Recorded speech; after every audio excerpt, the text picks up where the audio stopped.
الحمدللہ وکفا وسلام علی عبادہ الذین اصطفیٰ اما بعد۔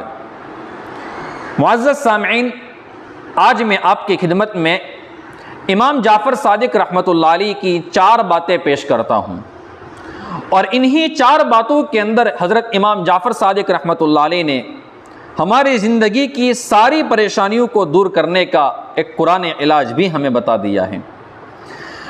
حضرت امام جعفر صادق رحمۃ اللہ علیہ ایک مرتبہ مدینہ المنورہ تشریف لائے تو لوگ ان سے علمی استفادے کے لیے، ان کے علم سے فائدہ اٹھانے کے لیے آپ کی خدمت میں گئے۔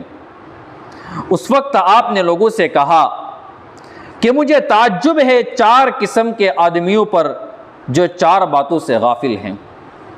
نمبر 1، مجھے تعجب ہے اس شخص پر جو مصیبت میں پھنسا ہوا ہو اور وہ یا ارحم الراحمین نہ پڑھتا ہو۔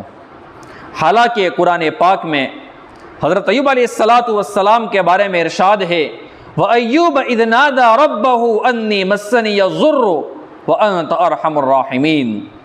اور ایوب علیہ السلام نے جب اپنے رب کو پکارا کہ میں مصیبت میں پھنسا ہوا ہوں اور آپ ارحم الراحمین ہیں، یعنی تمام رحم کرنے والوں میں سب سے زیادہ رحم کرنے والے ہیں۔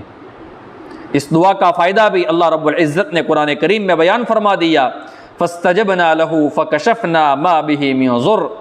ہم نے ان کی دعا کو قبول کر لیا اور ان کی تکلیف کو دور کر دیا۔ پھر حضرت امام جعفر صادق رحمۃ اللہ علیہ نے فرمایا مجھے تعجب ہے اس شخص پر جو غم میں پھنسا ہوا ہو، غم میں مبتلا ہو اور وہ یہ دعا نہ پڑھتا ہو جو حضرت یونس علیہ السلام نے مچھلی کے پیٹ میں پڑھی تھی، اور وہ دعا کیا ہے؟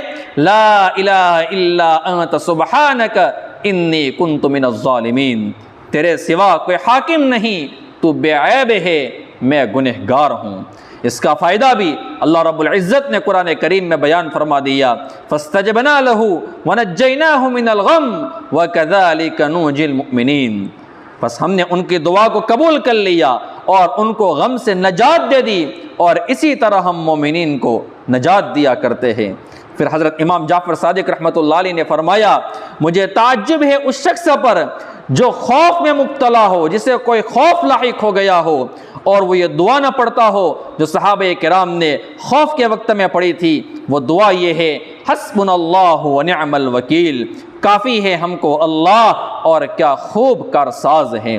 اس کا فائدہ قرآن پاک میں بیان کیا گیا فانقلبوا بنعمت من اللہ وفضل لم یمسسہم سوء۔ پس وہ لوگ لوٹے اللہ کی نعمت اور فضل کے ساتھ اور ان کو کوئی پریشانی نہیں ہوئی۔ پھر حضرت امام جعفر صادق رحمۃ اللہ علیہ نے فرمایا مجھے تعجب ہے اس شخص پر جو دشمن کے مکر و فریب میں مبتلا ہو اور وہ یہ دعا نہ پڑھتا ہو جو فرعون کے خاندان کے ایک مومن مرد نے پڑھی تھی۔ وہ دعا کیا ہے؟ وَأُفَوِّضُ أَمْرِي إِلَى اللَّهِ إِنَّ اللَّهَ بَصِيرٌ بِالْعِبَادِ۔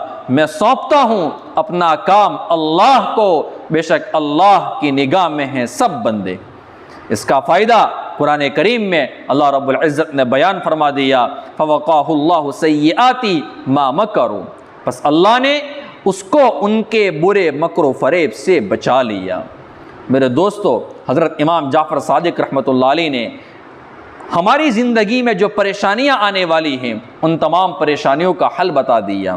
لا الہ الا انت سبحانک انی کنت من الظالمین ہم کثرت سے پڑھا کریں۔ اسی طریقے سے حضرت ایوب علیہ السلام نے دعا مانگی تو ہم بار بار یا ارحم الراحمین یا ارحم الراحمین یا ارحم الراحمین پڑھ پڑھ کر اللہ رب العزت سے ہم دعائیں کرنے والے بنے۔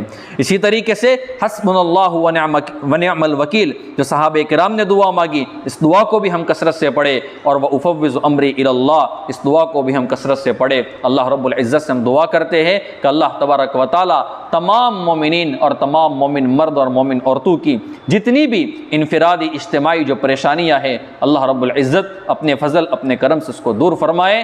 آمین یا رب العالمین۔ وآخر دعوانا ان الحمد للہ رب العالمین۔